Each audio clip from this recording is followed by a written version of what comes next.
Bonjour les élèves, voilà la suite de la vidéo des professions. Vous avez déjà appris le vocabulaire et maintenant il est temps pour un peu de grammaire. D'abord, j'ai une petite question. C'est qui cet homme? Je crois que vous le connaissez tous. En effet, c'est Jeroen Meus. Et qu'est-ce qu'il fait? Quelle est sa profession? C'est un cuisinier ou il est cuisinier. Et il y a une différence importante entre ces deux phrases. Si vous choisissez pour la phrase qui commence avec c'est, alors vous avez besoin de l'article indéfini un. C'est un cuisinier. Si vous choisissez pour la phrase qui commence avec il est, vous ne pouvez pas ajouter l'article indéfini. Il est cuisinier. Et puis, encore une question. Qui est cette dame? Vous la connaissez? C'est Sophie Dumont. Et quelle est sa profession? C'est une cuisinière. Elle est cuisinière. Vous voyez de nouveau la différence importante entre ces deux phrases. Ik leg het even uit het Nederlands. Dus om iemand zijn beroep te benoemen, heb je de keuze uit twee zinstructuren. Ofwel zeg je het is een kok in dit geval.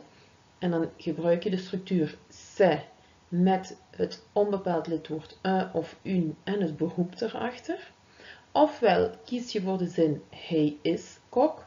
Dan gebruik je dus de il of de elle est. Geen lidwoord, gewoon enkel het beroep zonder lidwoord erachter plakken. Voilà. Si on continue et vous comparez les phrases il est cuisinier et elle est cuisinière, vous remarquez qu'il y a un mot différent pour le nom masculin et le nom féminin. Et il y a quelques règles pour former le mot féminin. Donc voilà, je commence par la règle générale. Donc, il y a quelques exemples. Un avocat et un employé. Au féminin, ça devient une avocate et une employée. Si vous regardez bien ces mots au féminin, vous remarquez qu'on a ajouté un E. Donc voilà la règle générale. On ajoute un E pour former le mot au féminin. Il y a aussi quelques cas particuliers ou des cas spéciaux. J'ai ajouté de nouveau quelques exemples. D'abord, un journaliste et un dentiste devient au féminin une journaliste et une dentiste.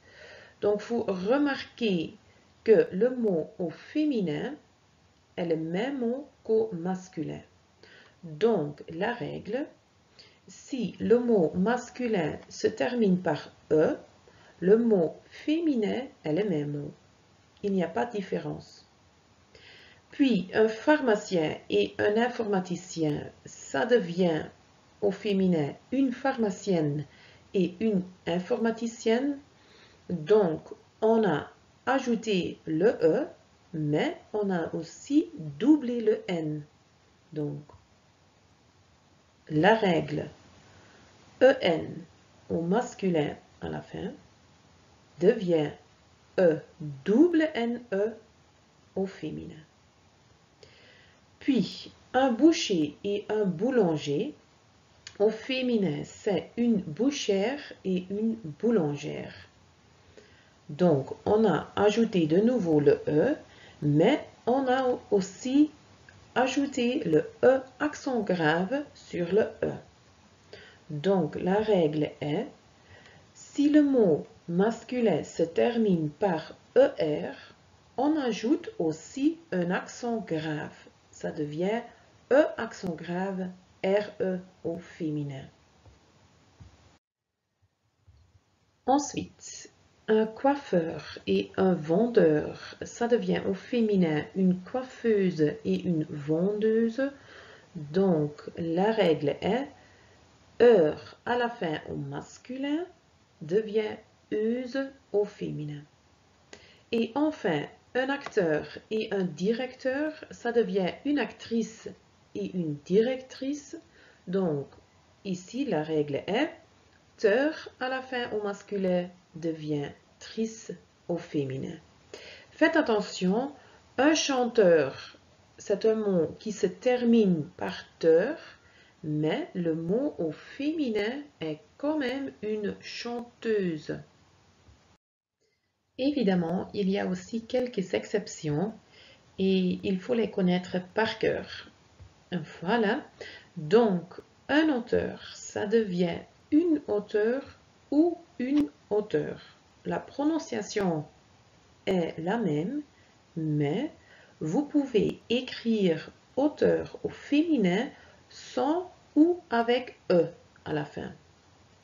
La même chose pour un docteur, une docteure, un ingénieur, une ingénieure, un professeur et une professeure.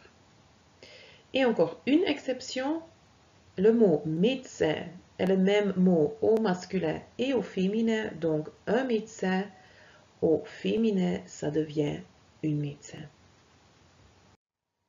Voilà, je vous ai expliqué toutes les règles, donc maintenant c'est à vous de faire les exercices.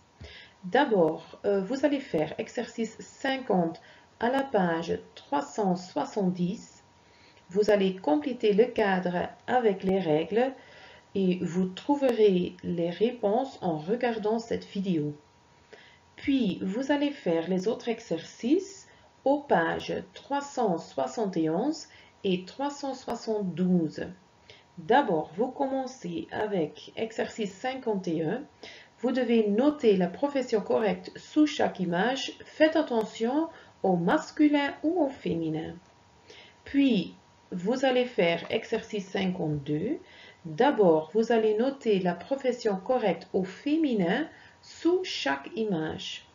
Et puis, la deuxième partie de cet exercice, vous allez noter une phrase au futur simple, faites attention, et vous allez utiliser le verbe donner. Vous devez répondre à la question « Elles feront quoi ?» Prenez une feuille en note les phrases sur cette feuille.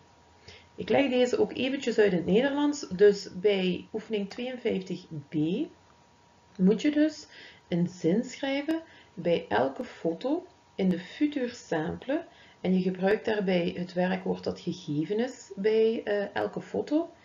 En je moet een antwoord geven op de vraag, wat zullen zij later doen? Je neemt een extra blad, je noteert de zinnen daarop, dus schriftelijk maken deze oefening, en je steekt dat blad gewoon tussen je cursus.